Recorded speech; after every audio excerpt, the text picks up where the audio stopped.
And at that time, as he was thinking like this, Narad Muni arrived at his ashram. And when Narad Muni arrived, who is also his spiritual master, he immediately got up and Sahasa immediately got up and he worshipped him. He respected and worshipped him. And the respect given to Brahmaji, given to Narad Muni was equal to Brahmaji. So here I will discuss some aspects of respect. So Vyasdev is here offering respects to Narad Muni. There are some ways when we offer respect, there are some ways to do it. Like if someone is saying something and if we are not listening it properly, that means we are not showing the respect to that person. So proper hearing is a way to show respect to the person whom we are listening. And if the person is saying and we are not listening, then what is the use of that listening?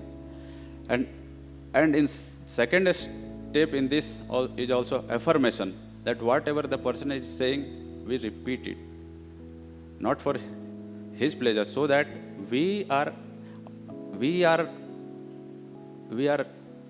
assimilating that thing. We are thinking, we are processing that point what the person is speaking, and it gives pleasure to even to the speakers. That's why we see in the Bhagavatam, when the sages are asking question, then Suta Goswami replies, Varya neta tam te prashna, that your questions are glorious. So they are not just listening, but they are asking question and they are affirming. So many things are to and fro going on. So listen, then affirmation, then his service.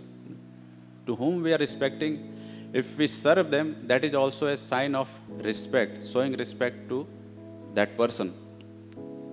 So especially these things happen when we are dealing with a senior person, that we listen him, we listen them, we affirm, we serve. Then also be polite, be thankful for whatever the person is giving us. And when respect comes, when we have faith in that person, the person is of integrity. If the person is not of integrity, then there is very difficult to put faith on such person. Then we may respect, but it is not a very, even it is said that the Sad Goswami he was very gentle and kind to the ruffians also. So, but that is not a kind of respect in which we receive instruction or we receive guidance. It is just a respect showing to all living entities. So these some points are there which are shown in the way and how we offer respect to others. And when things comes with a spiritual master, this respect has a very special meaning. That we offer respect to a spiritual master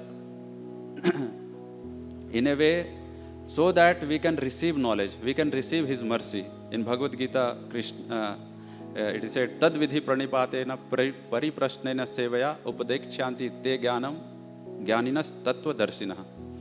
So, just try to learn the truth by approaching a spiritual master, by humbly serving him, by inquiring from him submissively. Then when these tattva darshana, the self-realized souls, when they are pleased, they can reveal the truth to the hearer, to the disciple. And that is the way of receiving knowledge, proper knowledge. So the path of spiritual knowledge, the spiritual realization is undoubtedly difficult. It's not easy. There are many persons who try to explore spirituality, but due to not proper guidance, they land up at a wrong place where sometimes they are exploited. Although everyone is being exploited in this material world, but in the name of spirituality also people are getting exploited when they don't find a proper person from whom to inquire. And sometimes people are also having hidden motives. They don't want to seriously practice devotional service, or they don't want to put their best of the effort in this process where they can get maximum benefit or the maximum benefit of this human form of life.